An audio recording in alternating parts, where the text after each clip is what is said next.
Би үн цэнтэй гэдгээ мэдрэхийг хүссэн. Би хайрлагдаж байгаагаа мэдрэхийг хүссэн. Гэтэ би эдгээр мэдрэмжийг буруу газраас хайсан. Ажлаасаа, банкны данснаасаа, бусдын бодлоос, харин аюулгүй байдал, үнцэн, хайр эдгээрийг би өөртөө хизээч өгч болох байсан. Би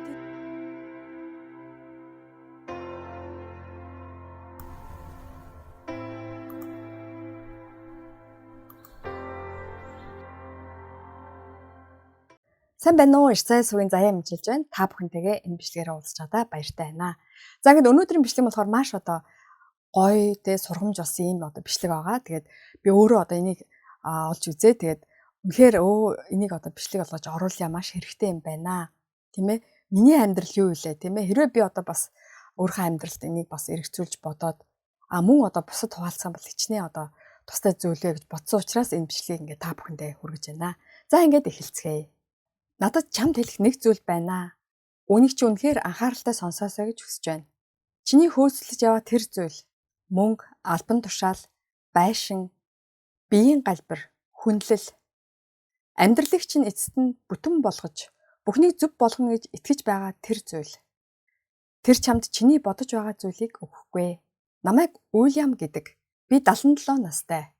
Би амьдралынхаа 50 жилийг хизээч дүүрэхгүй хоосон зайг дүүргэх зүйлсийн араас гүйж өнгөрөөсөн. 50 жил шүү. Буруу зүйлийн араас гүйхэд бол үнэхээр урт хугацаа. Тиймээс надтай хэдхэн минут хамт байгаарай. Надад тагс 100 жил зарцуулж байж ойлгосон зүйлийг одоо чамд хэлхийг оролдъё. Магадгүй чи над чиг тийм их цаг алдахгүй байхаа. Бид бүгд ингэдэг. Би алс жаргалтай болно. Хизээ гэвэл гэж өөртөө хэлдэг. Албан тушаал ахвал аз жаргалтай болно. Байрныхаа зээлийг дарвал аз жаргалтай болно. Тэтгэврт гарвал аз жаргалтай болно. Хүмүүс намайг хүндэлдэг болвол аз жаргалтай болно. Би бүх амьдралынхаа турш ингэж хэлсэн. Бүхэл бүтэн амьдралынхаа турш. Тэгэд юу болсон гэж? Би албан тушаал агсан. Байрны зээлэж дарсан. Тэтгэврт гарсан. Хүмүүс намайг хүндэлдэг байх. 77 хүрэхээрээ тийм зүйлсийг тоохоо болчдөг юм аа. Гэхдээ хинч чамд хэлдэггүй нэг зүйл бий. Чи тэр зүйлд хүрэхэд дахиад өөр нэг зүйл гарч ирдэг. Үргэлж барайны шугам цаашаа шилжчихдэг. Бараг л хүрлээ гэж бодох мөч чинь тэр улам холдсон байдаг. Би 50 жилийг огт байгаагүй барайны шугам руу гүйж өнгөрөөсөн. Одоо нэг ичмээр зүйлээ хэлээ. Би ядуу өссөн. Өсөж өгөх хэмжээнд биш ч өөрийгөө ядуу гэдгээ мэдрэхээр хангалттай ядуу. Минь бүх насаараа үйлдвэрт ажилласан. Орой бүр ядарч туйлдсан, гарын шалбарч, хөрсөн байдалтай гэртээ ирдэг байлаа. Гэтэл хүмүүс түүнийг хинч биш мэт үн цэнгүй мэт хардаг байсан. Би 10-11 настай байхдаа үнийг харсан. Тэгээд дотроо би тийм хүн болохгүй. Би хэн нэгэн болно. Намайг хүмүүс хүндлэнэ гэж шийдсэн. Тэгээд би ажилласан. Бурхан минь би үнэхээр их ажилласан. Заримдаа 7 хоногт 60 цаг, 70 цаг. Хүүхдийнхээ өсөж томрох үеийг алдсан. Орон хоолнуудыг нь алгассан. Бейсболын тоглолтуудыг нь алгассан. Бараг бүхнийг алдсан. Гэхдээ би ямар нэгэн зүйл бүтээж байна гэж бодсон. Би хэн нэгэн болж байна гэж бодсон. 52 настайдаа би дэд захирал болсон. Булангийн өрөөтэй. Нэр маань хаалган дээр бичээстэй. Хүмүүс намайг ноён гэж дуудана. Тэгээд юу мэдэрсэн гэж? Юу ч биш. Яг юу ч биш бас биш л дээ. Гэхдээ тайлбарлахад хэцүү. Хоосон. Уулын орилд гарч очиод харсан чинь тэнд юу ч байхгүй. Зүгээр л цаана дахиад нэг уул харагдаж байсан мэт. Би тэр булангийн өрөөндөө ганцаараа сууж цонхоор ширтээд. Энэ л үү? Үүний төлөө би бүхнийг золиулсан гэж юу? Гэж бодож байснаа тод санаж байна. Юу болсон гэдгийг ойлгоход надад дахиад 20 жил хэрэгтэй болсон. Би удаан ойлгодог хүн болтой. Эцэст нь би нэг зүйлийг ойлгосон. Би мөнгө хөөцөлдөөгүй. Би цол хэрэгэм хөөцөлдөөгүй. Би хүнлэлж хөөцөлдөөгүй. Би нэг мэдрэмж хөөцөлдөж байсан. Би хангалттай хүн шиг мэдрэхийг хүссэн. Би үн цэнтэй энэ дэлхий дээр байх хэрэгтэй хүн шиг мэдрэхийг хүссэн.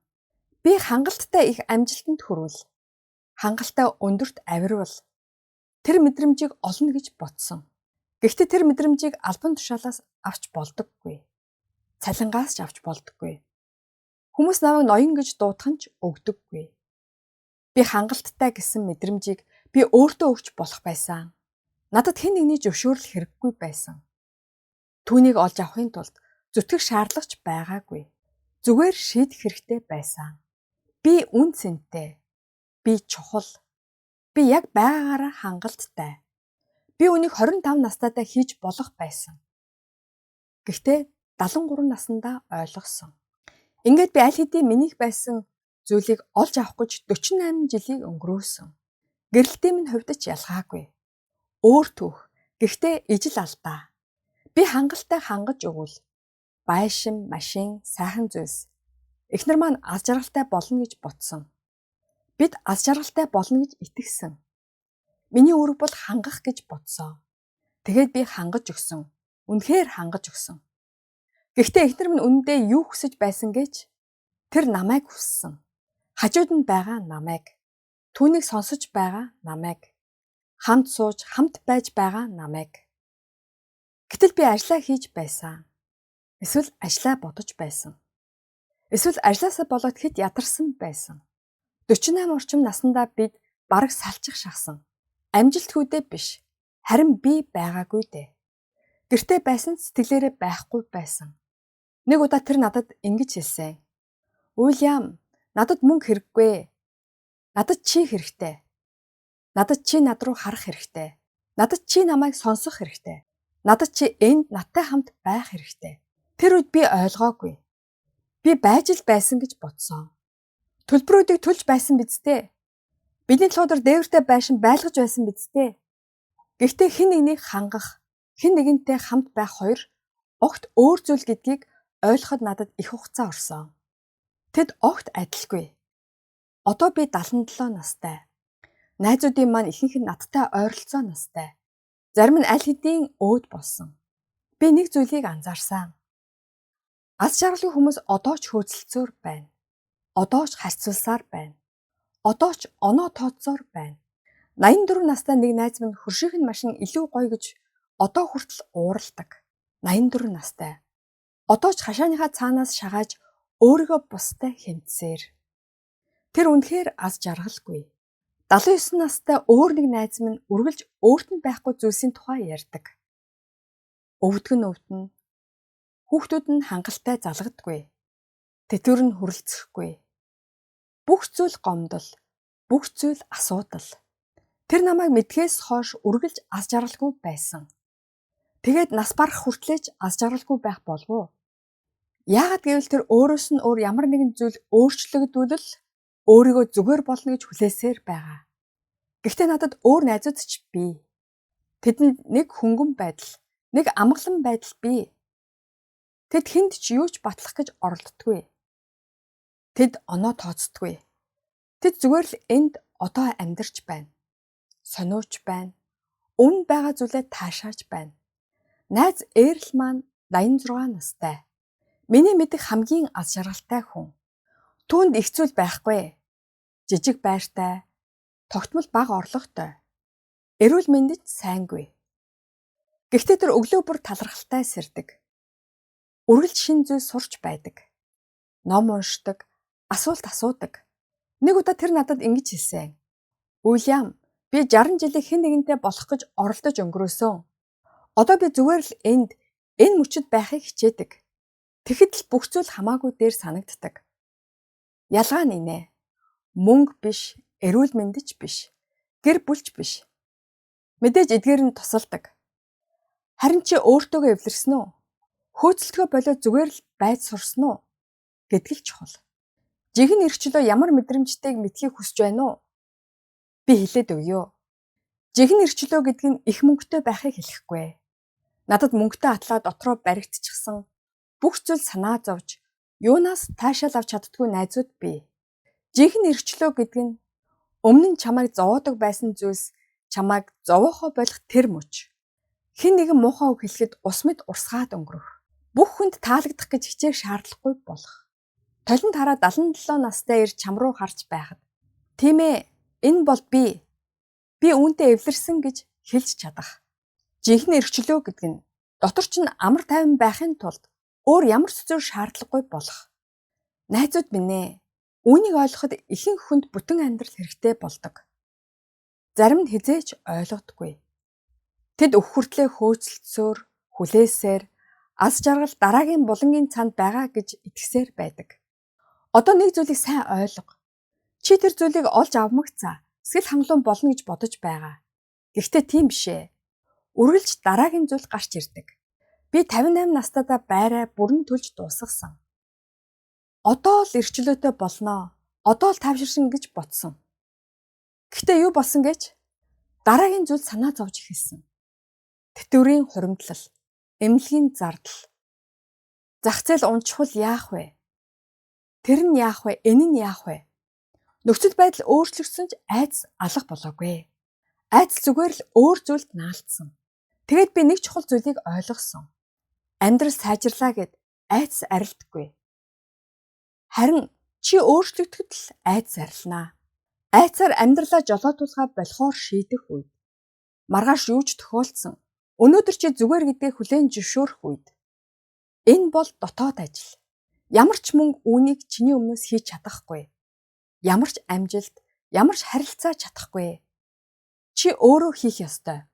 Би хүсэж байна гэж бодож явсан бүх зүйл. Цол хэрэгэм, мөнгө, байшин, хүндлэл. Үүндээ би тэдгээрийг хүсээгүй. Би аюулгүй мэдрэмжийг хүссэн. Би үн цэнтэй гэдгээ мэдрэхийг хүссэн. Би хайрлагдаж байгаагаа мэдрэхийг хүссэн. Гэтэ би эдгээр мэдрэмжийг буруу газраас хайсан.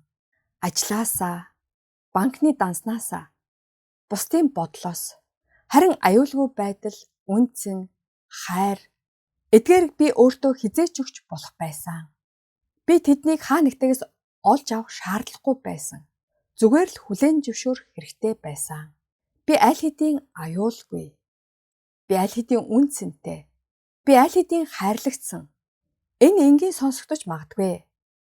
Гэхдээ үүнийг үнэхээр ойлгоход надад 50 жил хэрэг болсон. Одоо ч би сурсаар байна. 77 настай ч гэсэн би одоо хүртэл өөр дээрээ ажилласаар л байна. Залуу хүмүүс аз жаргалд барианд байдаг гэж боддог. Би ч бас тэгж боддог байсан. Гэхдээ бариа гэж үгүй. Нэг зүйлийг авбал дараагийн зүйл гарч ирнэ. Нэг асуудлыг шийдвэл өөр нэгэн зүйл гарч ирнэ. Амьдрал ийм л байдаг. Тиймээс бүх зүйл төгс болтол аз жаргалтай болохыг хүлээвэл чи үүрт хүлээнэ. Хизээж төгс болохгүй. Ямар нэгэн зүйл үргэлж буруу байна. Ямар нэгэн зүйл үргэлж дутуу байна. Аялал өөрөө очих газар юм аа. Би үүнийг өмнө нь сонсож байсан ч ойлгодгүй байжээ. Одоо харин ойлгож байна. Энэ л байна. Яг одоо. Яг энд. Энэ бол чиний амьдрал. Албан тушаал агсны дараа биш. Зөв хүнтэй учирсны дараа биш. Өрөө төлж дууссаны дараа биш. Одоо. Хэрв чи очих газараа хүрэх замдаа тайван байдлыг олж чадахгүй бол очисон хойноо ч олж чадахгүй. Би үүнийг баттай хэлж чаднаа. Би тэр газарт очиж үзсэн. Очих гэдэг нь чиний төсөөлсөн шиг мэдрэмж төрүүлдэггүй. Тиймээс энэ бүхнээс авах ёстой зүйл бол хүлээхээ боль. Би аз жаргалтай болно. Хизээ гэвэл гэж өөртөө хэлэхээ болоо. Тэр бол худал. Би тэр худалд 50 жил итгэсэн. Үр дүнд нь амьдралаа 50 жилээр хойшлуулсан. Чамд аз жаргалтай болоход хэрэгтэй гэж бодож байгаа тэр зүйл үнэндээ хэрэггүй байж мэднэ. Чамд хэрэгтэй зүйл бол яг одоо, өнөөдөр бүх зүйл байгаараа байхад би хангалттай гэж шийдэх. Чи хангалттай. Сонсож байна уу? Чи аль хэдийн хангалттай. Батлах шаардлагагүй. Олж авах шаардлагагүй. Зүгээр л хүлээн зөвшөөр. Би 77 настай. Би олон алдаа гаргасан. Буруу зүйлсийн араас олон жил гүйсэн. Олон цагийг дэмий өнгөрөөсөн. Гэхдээ нэг зүйлийг би баттай мэднэ. Чиний хайж байгаа бүхэн аль хэдийн чиний дотор байна. Чи зүгээр л анзаарах хэмжээний хугацаанд гүүхээ зогсоох хэрэгтэй. Хэрв энэ үгс чамд ямар нэгэн зүйлийг ойлгуулсан бол өөрийгөө туйлдтал зүтгэж хизээч гүйцэхгүй зүйлийн араас гүйж аваа нэгэнд хуваалцаарай. Сэтгэл бичээрэй. За ингээд дуслаа. Тэгээд үнэхээр одоо миний хувьд ухаарл хайрсан маш одоо гоё үг байсан болохоор ингээд та бүхэндээ хүргэж байгаамаа. Тэгээд үнэхээр бид нар яг юуны төлөө амьдраад байгаа юм бэ? Бид нар аз жаргалтай болно. Тэгвэл аз жаргалтай болно. Ингүүл аз жаргалтай болно. Ингүүл одоо сайхан болох гээд байна гэж ингэж бодоод байгаа зүйл маань үнэхээр одоо үнэн зөв зүйл юм уу гэдгийг бас тийм ээ өөрийнхөө амьдрал ч гэсэн эргцүүлэн нэгийг бодож хоёрыг тунгаах бас ийм одоо сайхан гайхалтай үг байлаа. Тэгээ бидний амьдралын одоо ахмад хүн болох тийм ээ 77 настай хүн өөрийнхөө амьдралыг одоо эргэн дурсаж тийм ээ залуу үеийнхэндээ сургамж өгсөн ийм одоо сайхан үг байлаа. Тань энэ бичлэг таалагдсан бол хайртай дотны гэр бүл, найз нөхөд сонсоосоо гэж хүссэн бүхий л хүмүүстээ түгээгээрэй. Баярлалаа. Баяртай. Та цаг хугацаанд нь амьдралдаа хэрэгтэй бас сонирхолтой мэдээлэл хүлээн авъя гэвэл subscribe-ийг дарж минь YouTube сувагт бүртгүүлнэ үү. Мөн лайк дараад хэрэгтэй хүнд нь шеэр хийж цааш түгээнэ үү. Баярлалаа.